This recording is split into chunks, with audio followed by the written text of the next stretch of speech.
An Open Letter to Open-Minded Progressives by Mencius Moldbug. Chapter 3.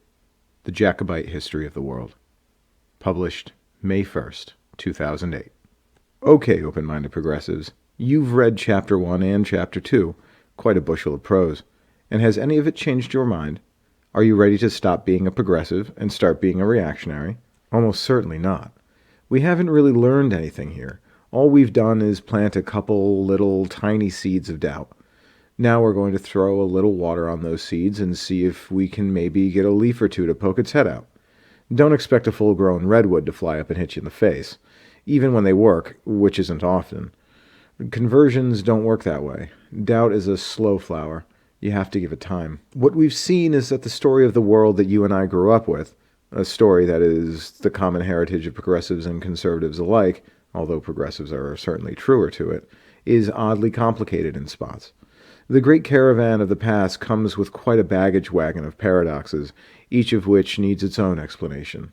So, for example, by one set of standards which seem essential to the progressive mind, the end of colonialism was a great victory for humanity. By another set of standards, which is equally difficult to imagine rejecting, it was a vast human tragedy. Could it be both? A tragic victory, perhaps. Cleo was always both poet and historian, and the idea of a tragic victory has definite Emersonian potential. On the other hand, however, history is big. We shouldn't expect it to be simple, but we'd like it to be as simple as possible.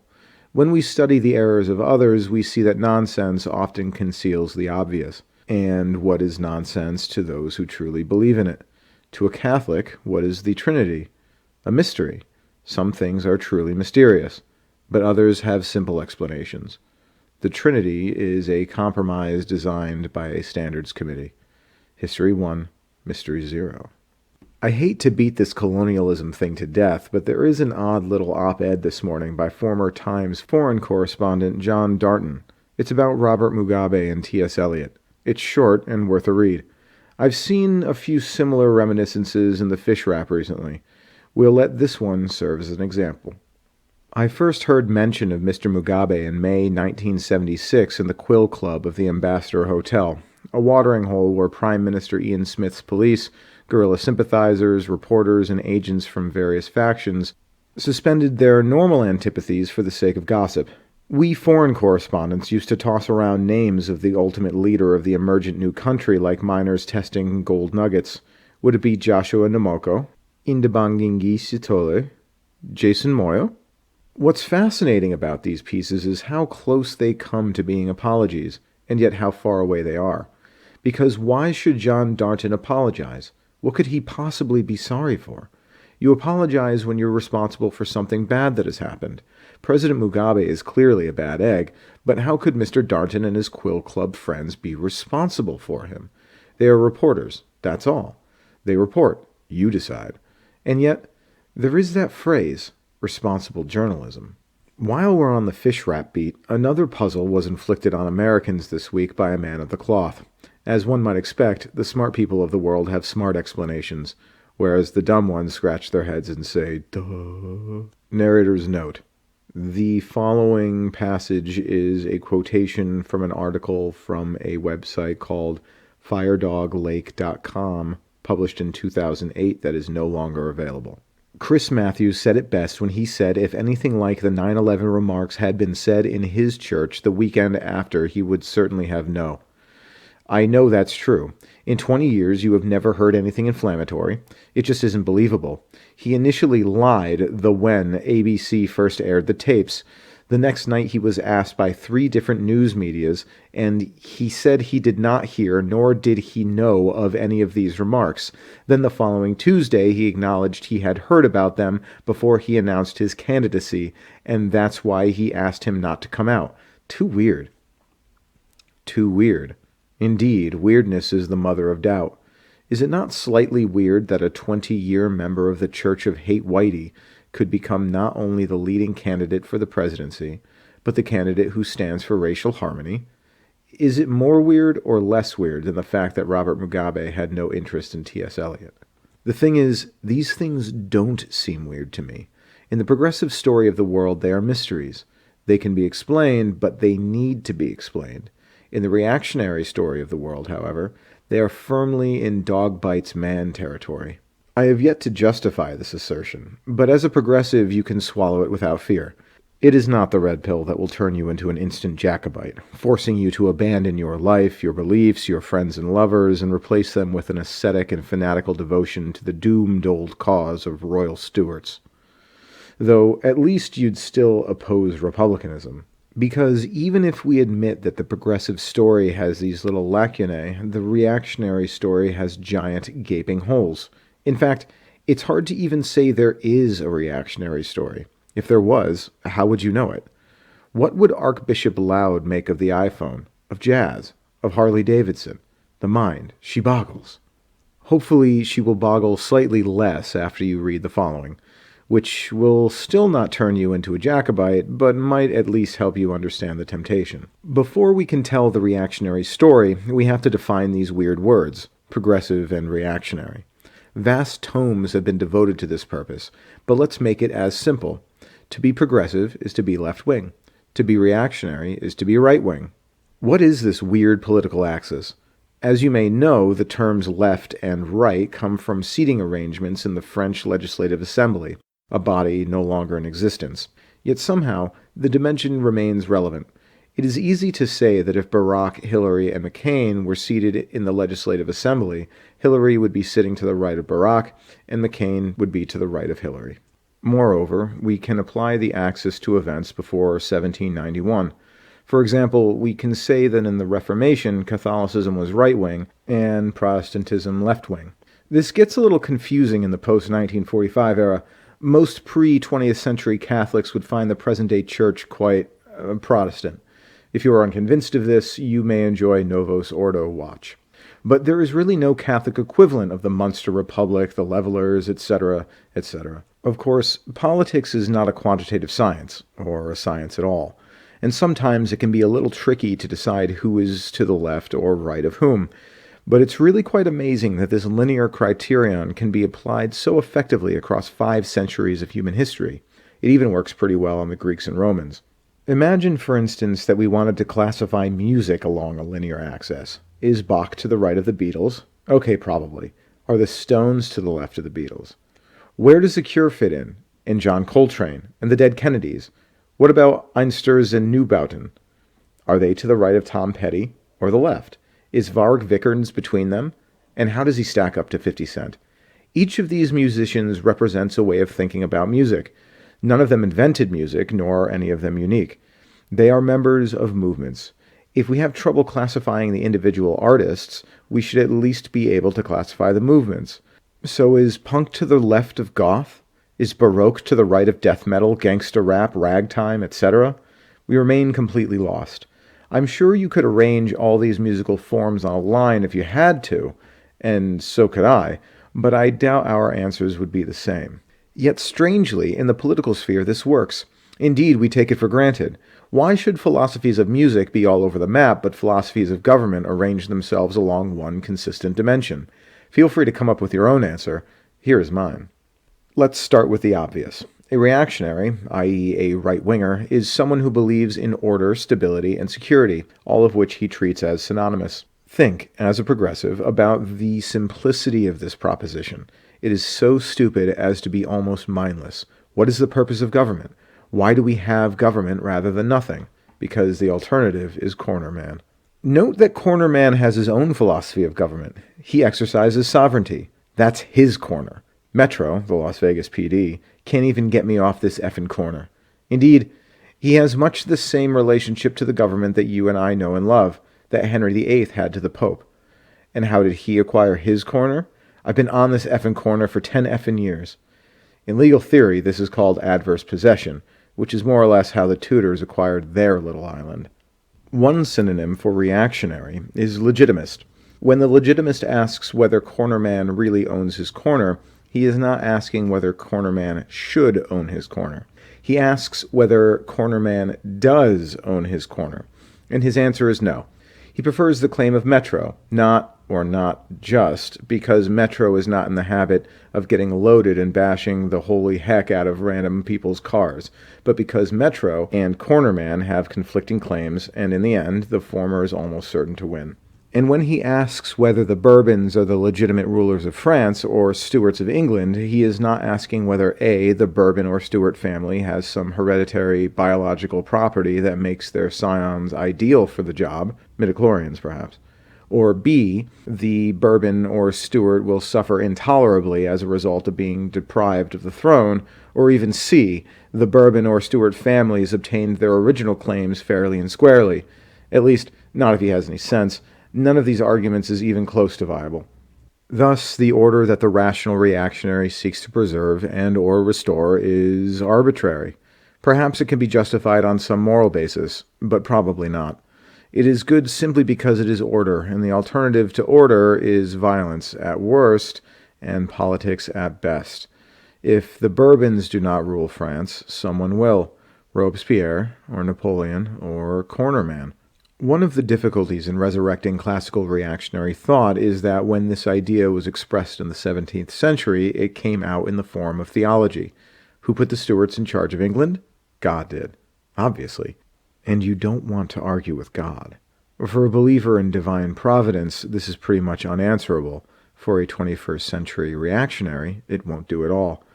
Perhaps the best and most succinct statement of the reactionary philosophy of government, especially considering the context, was this one. Truly I desire their liberty and freedom as much as anybody whomsoever. But I must tell you that their liberty and freedom consists of having of government those laws by which their life and their goods may be most their own. It is not for having a share in government, sir, that is not pertaining to them. A subject and sovereign are clean different things. While I'm not prepared to endorse the author on all matters whatsoever, and I feel that chartered companies are more likely to produce effective neo-reactionary government than royal families, Stuart or otherwise, I agree with every word of the above. At least for me, it makes a fine endpoint to the axis. It is impossible to be more reactionary than Charles I. So we know what a reactionary is, a believer in order. What is a progressive? Here is the problem. We only have one dimension to work with. We know that a progressive is the polar opposite of a reactionary, so if a reactionary is a believer in order, a progressive is a believer in disorder, a believer in mayhem, a believer in chaos? Well, of course, this is exactly what a reactionary would say. In fact, Dr. Johnson did say it. The only problem is that it's obviously not true. When you, dear progressive, watch the clip of Cornerman, do you revel in the crunch of smashing glass, the screams of the victims, the thrill of wanton destruction? No, of course not. You're horrified, just like me. Let's put aside this question of order for the moment. We know that reactionaries believe in order. We know that progressives do not believe in chaos. But we know that reactionaries are the opposite of progressives. Is this a paradox? It is, and we will resolve it, but not quite yet. We can say quite easily that a progressive is someone who believes in progress. That is, he or she believes the world is moving toward, or at least should be moving toward, some state which is an improvement on the present condition of affairs. This is what Barack Obama means when he talks about change. Why do he and his listeners assume so automatically that this change will be for the better? Isn't this word neutral? Change means a transition to something different. Different could be better, or it could be worse. Surely the matter deserves some clarification. The obvious explanation is that since Obama and his followers will be doing the changing, they will make sure that the result is desirable, at least to them. I find this answer inadequate. It implies that progressives are egocentric, humorless, and incapable of self-criticism. I'm sure this is true of some. I'm sure it is also true of some reactionaries, although these days you need to have a pretty solid sense of humor to even consider being a reactionary. But it is rude to apply a pejorative derivation to an entire belief system, and nor is it particularly accurate in my experience. A better answer is that today's progressives see themselves as the modern heirs to a tradition of change, stretching back to the Enlightenment. They see change as inherently good because they see this history as a history of progress, i.e. improvement. In other words, they believe in Whig history. Whether you are a progressive, a reactionary, or anything in between, I highly recommend the recent documentary Your Mommy Kills Animals about animal rights movement. In it, there is a clip of Ingrid Newkirk in which she makes the following proposition: animal rights is a social justice movement. All social justice movements in the past have been successful. Therefore, the animal rights movement will inevitably succeed. This is pure Whig history. It postulates a mysterious force that animates the course of history and operates inevitably in the progressive direction. Note the circular reasoning. Social justice succeeds because social justice is good. How do we know that social justice is good? Because it succeeds, and good tends to triumph over evil. How do we know that good tends to triumph over evil? Well, just look at the record of social justice movements, which is impressive indeed. If there is any constant phenomena in the last few hundred years of Western history, it is that, with occasional reversals, reactionaries tend to lose and progressives tend to win. Whether you call them progressives, liberals, radicals, Jacobins, Republicans, or even revolutionaries, socialists, or communists, the left is your winning team. What's interesting about this effect is the number of theories that have been proposed to explain it. Richard Dawkins attributes it to a mysterious force which he calls the zeitgeist. Dawkins, to his great credit, allows as how he has no understanding of the effect. It is just a variable without which his equations won't balance, like Einstein's cosmological constant. Others of a more theological bent have attributed the effect to divine providence. Note that the success of progressivism quite conclusively disproves the providential theory of divine right monarchy. And then, of course, there is our old friend, dialectical materialism. Since all these theories are mutually inconsistent, let us reserve our judgment by calling this mysterious left-favoring force the W force, W for Whig. What explains the W force? One easy explanation is that it's just the interaction of hindsight and a random walk. Everything changes over time, including opinions. Since by definition we consider ourselves enlightened, history appears as a progress from darkness to light.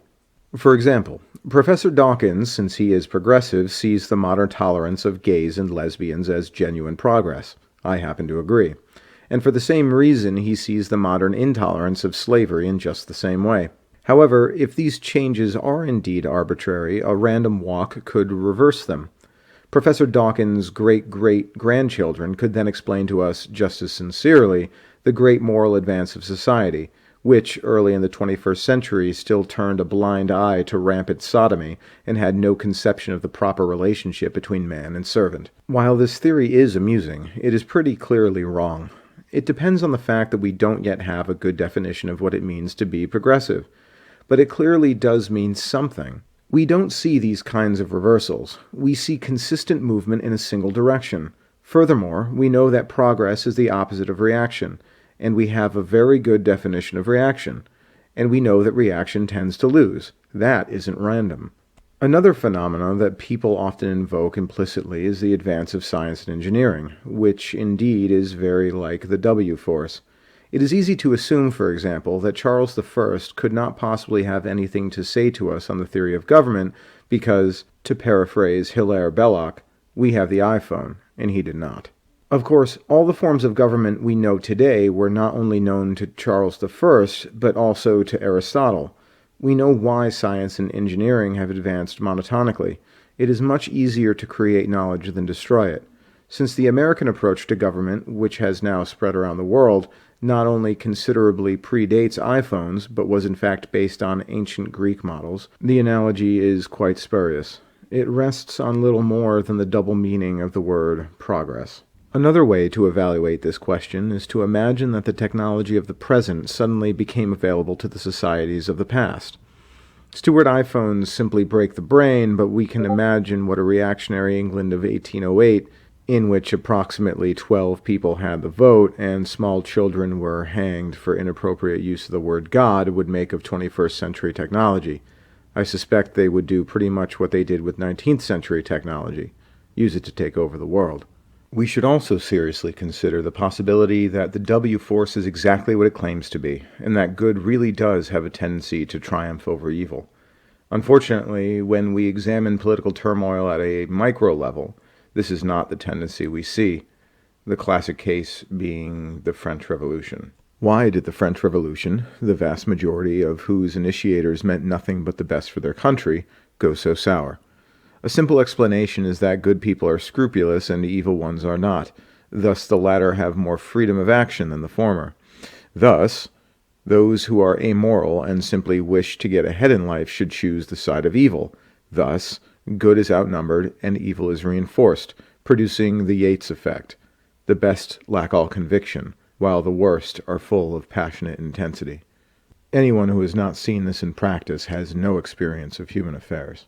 I'm afraid I have no rational progressive explanation for the W force. If anyone else does, I'd be curious to hear it. Professor Dawkins might be curious to hear it as well. I do, however, have a reactionary explanation. First, let's consider the famous first paragraph of Macaulay's History of England, which, as Wikipedia notes, has long served as the case study of Whig history. I propose to write the history of England from the accession of King James II down to a time which is within the memory of men still living. I shall recount the errors which, in a few months, alienated a loyal gentry and priesthood from the House of Stuart. I shall trace the course of that revolution, which terminated the long struggle between our sovereigns and their parliaments, and bound up together the rights of the people and the title of the reigning dynasty.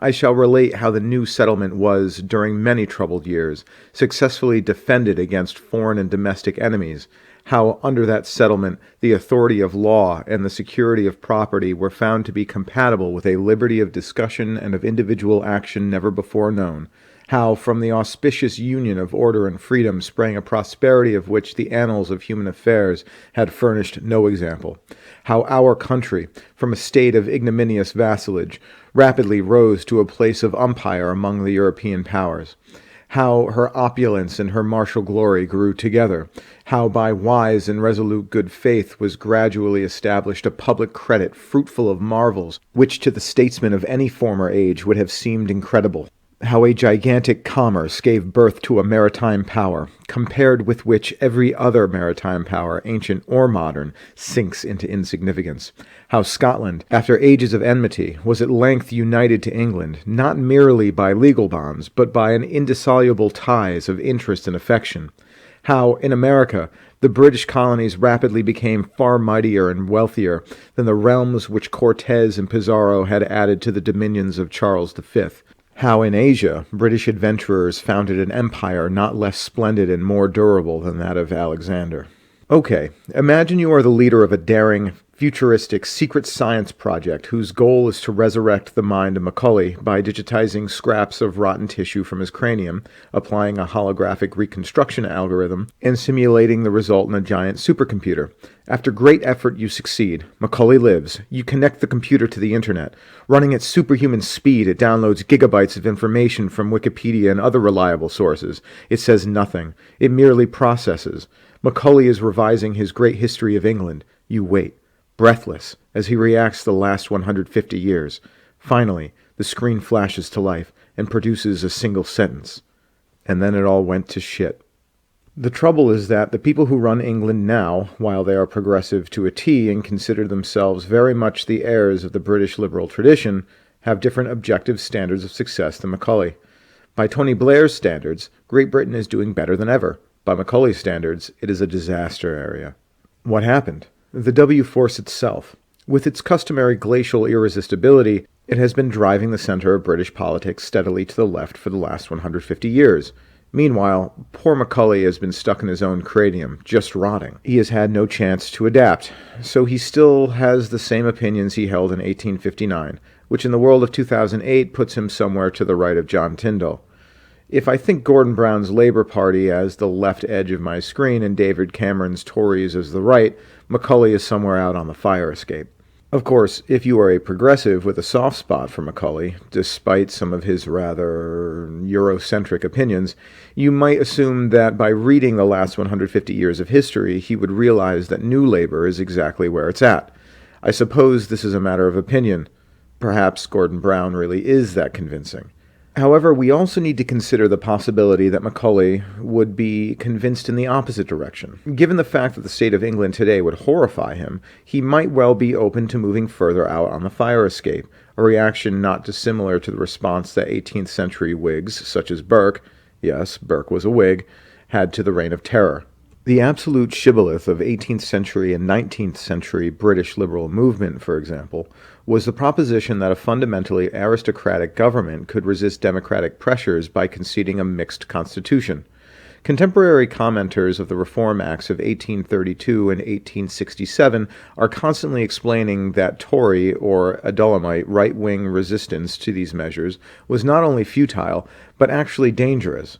It could spark an actual French-style revolution. Indeed, the entire constitution of post-1688 Britain was based on this proposition, because it was based on the concept of constitutional monarchy, as opposed to that dreaded Jacobite abomination, absolute monarchy. And how exactly did that one work out? As Wikipedia puts it, as originally conceived, a constitutional monarch was quite a powerful figure. Head of the executive branch, even though his or her power was limited by the Constitution and the elected parliament, an evolution in political thinking would, however, eventually spawn such phenomena as universal suffrage and political parties. By the mid-20th century, the political culture in Europe had shifted to the point where most constitutional monarchs had been reduced to the status of figureheads, with no effective power at all. Instead, it was the democratically elected parliaments and their leader, the prime minister, who had become those who exercised power. If in 1688 you had insisted that the concept of a constitutional monarchy was a contradiction in terms, that constitutional simply meant symbolic, and the upshot of the whole scheme would simply be a return to the rule of Parliament, you were a Jacobite, plain and simple. And you were also dead wrong, for about 2 centuries. Most of the royal powers died with George III, but even Queen Victoria exercised a surprising amount of authority over the operations of her government. No longer. If the W Force has made anything clear, it's that constitutional monarchy is not a stable form of government, nor is restricted suffrage. There is simply no compromise with democracy, good or bad. Moreover, the 19th century classical liberals promised over and over that democracy, despite the obvious mathematics of the situation, need not lead to what we now call socialism. Supposedly, the English people with their stern moral fiber would never tolerate it, etc. The lesson of history is quite clear. Whether you love the W Force or hate it, surrendering to it is not an effective way to resist it. There is no stable point along the left-right axis at which the W Force, having exacted all the concessions to which justice entitles it, simply disappears. Oh no, it always wants more. The persistence of this delusion in Anglo-American thought is quite remarkable. For example, I was reading Harold Temperley's Life of George Canning from 1905 when I came across this amazing passage on the Holy Alliance. Despite the Great Revolution, the despots of Europe had learnt nothing and forgotten nothing, except their one saving grace of benevolence. The paternal system of government has not succeeded where strong local institutions or feelings exist, and for this reason Austria has never conciliated or subjugated Hungary. But the Holy Alliance proposed a sort of patriarchal system of government for all Europe, which could not really have applied to those nations where free constitutions or strong patriotic feelings still remained. These proved indeed to be to Metternich and Alexander what Kossuth and Deák had been to Francis Joseph. Metternich did not understand the changes created by the French Revolution in the ideas and hearts of men. He thought he could tear a page from the book of history and destroy both the memory and the hope of liberty. He believed that reaction could be permanent, that new ideals and opinions could be crushed, and the world again beguiled into the dreary inaction which characterized the home politics of all nations before 1789. Dreary inaction, their one saving grace of benevolence. Friends, the world today is not such an awful place, cornerman aside. But compared to what it would be if dreary inaction had prevailed in the world since 1905, it is a sewer and a slum and a dung heap. Think of all the beautiful people who would have lived. All the beautiful cities that would not have been bombed, all the hideous ones that would not have been built. The Napoleonic Wars were a garden party compared to the First and Second World Wars. The French Revolution was a garden party compared to the Russian.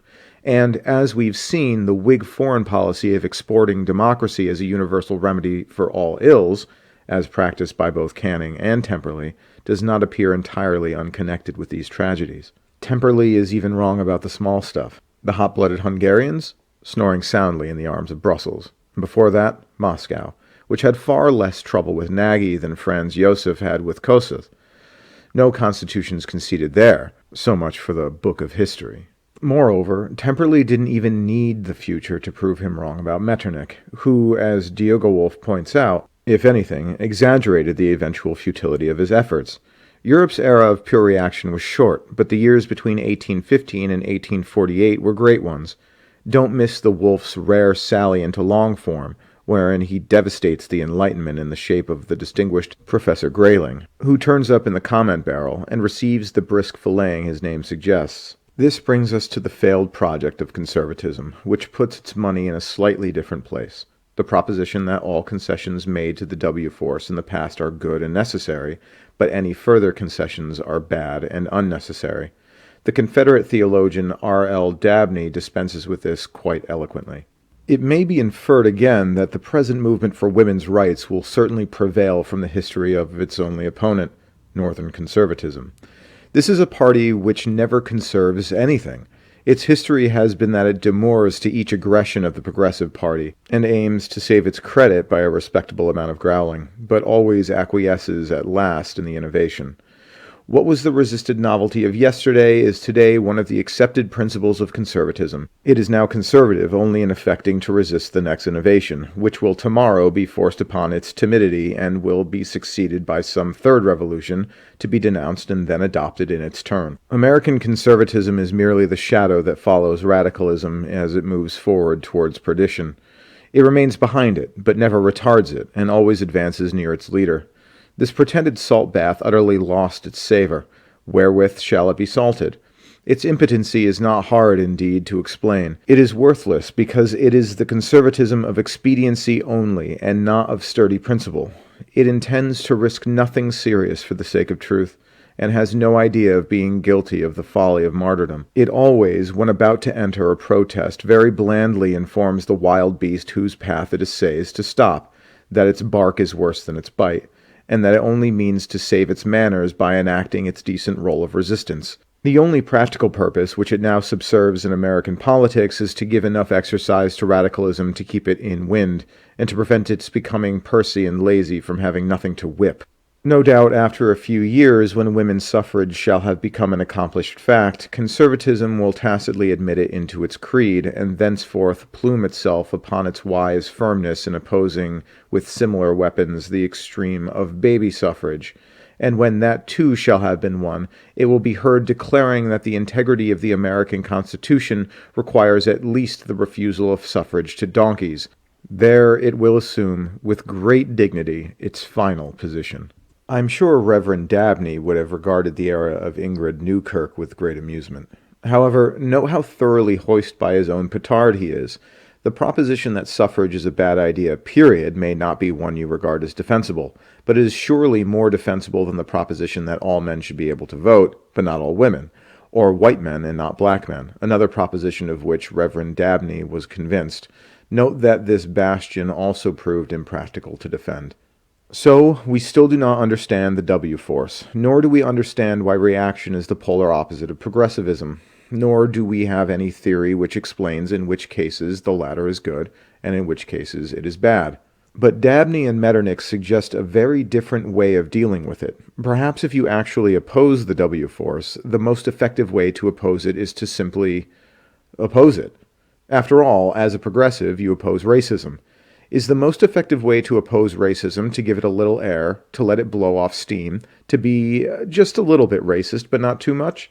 It strikes me that the most effective way to oppose racism is simply to not tolerate it at all. As a progressive, you support democracy. But if you set this aside, wouldn't your advice to a government that opposed democracy simply be the same?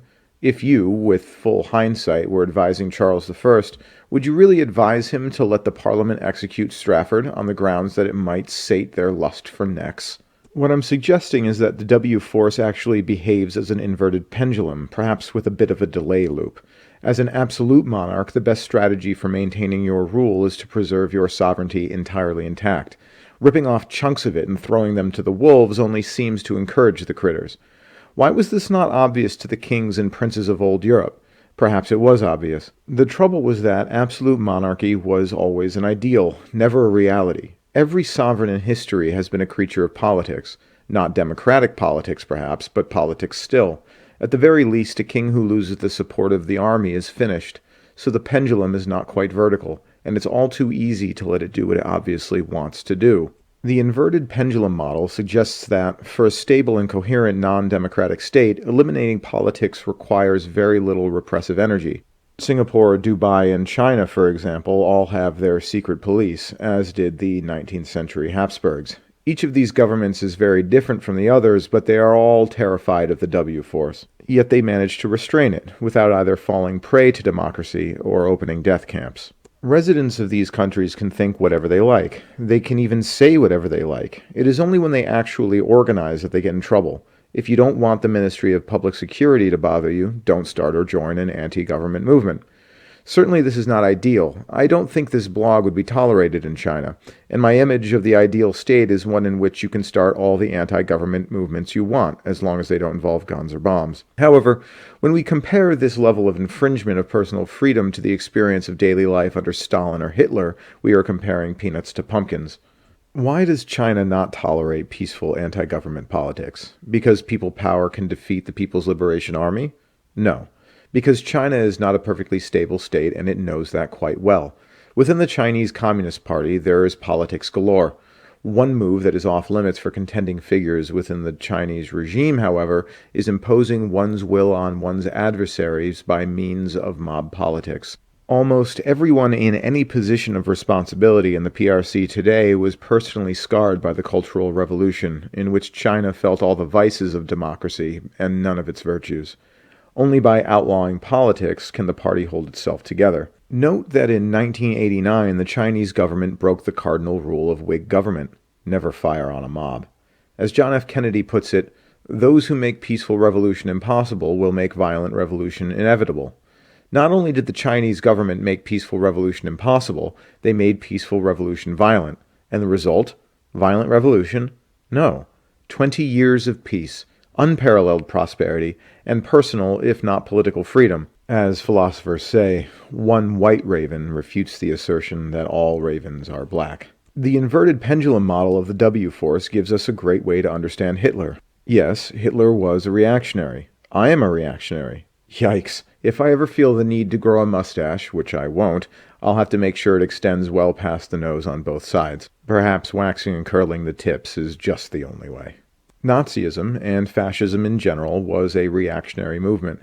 It was also the product of a very unusual set of circumstances in history. The fascisms emerged in countries in which the top levels of the political system had been turned over to liberals, but many remnants of the Ancien regime still existed, notably in the security forces and judiciary system, and retained considerable popular support among the petit bourgeois, or townie caste. So the pendulum was a long, long way from top dead center, but the system still had a crude mechanism by which it could be brutally yanked back: street violence. Hitler and Mussolini came to power partly by good old democratic politics, and partly by using their thugs to intimidate their political opponents. This would not have been possible without a security system which tolerated this sort of behavior. When the SA had street fights with communists, the SA men tended to get off, and the communists got long jail sentences. Note how much effort post-1945 governments invest in making sure this particular horse does not escape from this particular barn. There is zero official tolerance for right-wing political violence in any Western country today. There is a good bit of tolerance for left-wing violence, notably the European Antifas, who are the real heirs of Ernst Röhm. Classical fascism simply does not work without a hefty supply of judges who are willing to let boys be boys. The Western judicial systems today cannot be described as reactionary in any way, shape, or form. Thus, if you are a progressive, you can cross fascism, at least good old 1930s-style fascism, off your list of worries. And if you are a reactionary, you can cross it off your list of tricks to try. Considering the result of 1930s, I have to regard this as a good thing. Okay, enough suspense, enough digressions. Let's explain the W force. Let's also explain why progressivism is the opposite of reaction. In fact, let's explain them both with the same theory. Progressives do not, in general, believe in chaos. Imagine breaking into Obama's website and replacing all uses of the word change with chaos. Happy, chanting crowds holding placards that say chaos. Frankly, the whole thing is creepy enough as it is. Nor do they believe in disorder, mayhem, destruction, or doing massive piles of crack and smashing the crap out of some poor woman's car. Rather, when you look at what progressives, Whigs, Republicans, and other anti-reactionaries actually believe in, whether they are supporters of Obama, Lafayette, Herzen, or any other paladin of the people's cause, it is rarely, although not never, the simple nihilistic liquidation of the present order. It is always the construction of some new order, which is at least intended as an improvement on the present one. However, in order to construct this new order, two things need to happen. 1. The builders of the new order need to gain power. 2. They need to destroy the old order, which by its insistence on continuing to exist obstructs the birth of the new. In the progressive mind, these indispensable tasks are not objectives, they are methods. They may even be conceived as unpleasant, if necessary, duties. One fascinating fact about the presidential campaign of 2008 is that both Democratic candidates are, or at least at one point were, disciples of Saul Alinsky. Clinton actually studied and corresponded with Alinsky. Obama was an Alinskyist community organizer. Next year, we may well have our first Alinskyist president. Last year, The New Republic, not a reactionary publication, published an excellent article on Obama's Alinskyist roots. I'm afraid this piece is required reading for all progressives. If you are still a progressive after reading it, at least you know what you're involved with. Here's the bit that jumped out for me. Alinsky's contribution to community organizing was to create a set of rules, a clear-eyed and systemic approach that ordinary citizens can use to gain public power. The first and most fundamental lesson Obama learned was to reassess his understanding of power. Horowitz says that when Alinsky would ask new students why they wanted to organize, they would invariably respond with selfless bromides about wanting to help others. Alinsky would then scream back at them that there was a one-word answer: you want to organize for power. Galuzzo shared with me the manual he uses to train new organizers, which is little different from the version he used to train Obama in the 80s. It is filled with workshops and chapter headings on understanding power, power analysis, elements of a power organization, the path to power. Galuzzo told me that many new trainees have an aversion to Alinsky's gritty approach because they come to organizing as idealists rather than realists. But Galuzzo's manual instructs them to get over those hang-ups. We are not virtuous by not wanting power, it says. We are really cowards for not wanting power, because power is good and powerlessness is evil. The other fundamental lesson Obama was taught is Alinsky's maxim that self-interest is the only principle around which to organize people. Galuzzo's manual goes so far as to advise trainees in block letters, get rid of do-gooders in your church and your organization. Obama was a fan of Alinsky's realistic streak. The key to creating successful organizations was making sure people's self-interest was met, he told, and not just basing it on pie-in-the-sky idealism. So there were some basic principles that remained powerful then, and in fact I still believe in. Obama so mastered the workshops on power that he later taught them himself. On his campaign website, one can find a photo of Obama in a classroom teaching students Alinskyan methods. He stands in front of a blackboard on which he has written power analysis and relationships built on self-interest, an idea illustrated by a diagram of the flow of money from corporations to the mayor.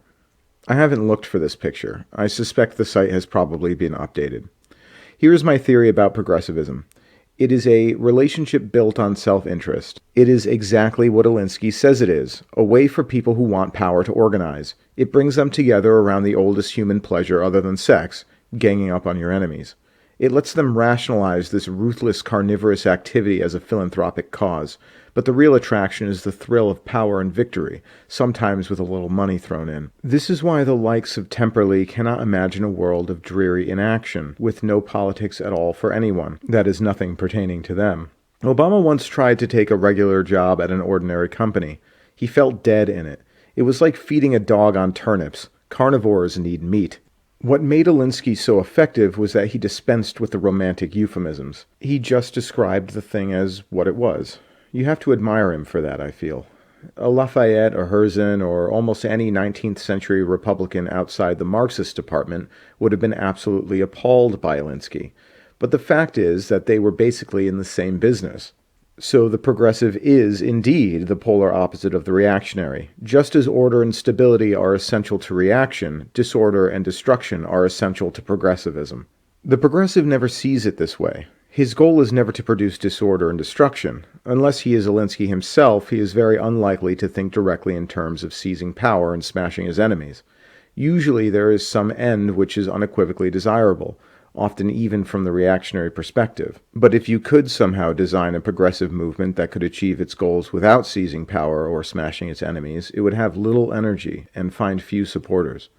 What makes these movements so popular is the opportunity for action and the prospect of victory. To defeat them, ensure they have no chance of success. No one loves a loser. The theory also explains why progressive movements can produce results which are good. For one thing, their goals have to be good, at least from their followers' perspective. Since these are not evil people we are talking about, their definition of good is often the same as yours or mine. And two, if progressivism is an essentially destructive force, some things still do need destroying. Let us take homophobia, for example, because this is one area on which, despite my breeder tendencies, I am fully in agreement with the most advanced progressive thinking. And yet, the destruction of homophobia is an act of violent cultural hegemony. Americans and Europeans have considered homosexuality sick, evil, and wrong since Jesus was a little boy. If you have the power to tell people they can't believe this anymore, you have the power to tell them just about anything. In this case, you are using your superpowers for good. Is this always so? As for the W force, while the inverted pendulum is a good physical analogy, there is another: entropy. Progressivism is obviously entropic. Obviously, its enemy is order. Progressives instinctively despise formality, authority, and hierarchy. Reactionary political theorists such as Hobbes like to conceive of the state in terms of an ordered system, a sort of clockwork. Progressivism is sand in the gears of the clock. More subtly, however, the real entropic effect is in the progressive method of capturing power, not by seizing the entire state, but by biting off little chunks of it wherever it sticks out. The effect is a steady increase in complexity of the state's decision-making process, and complexity, of course, is the same thing as entropy.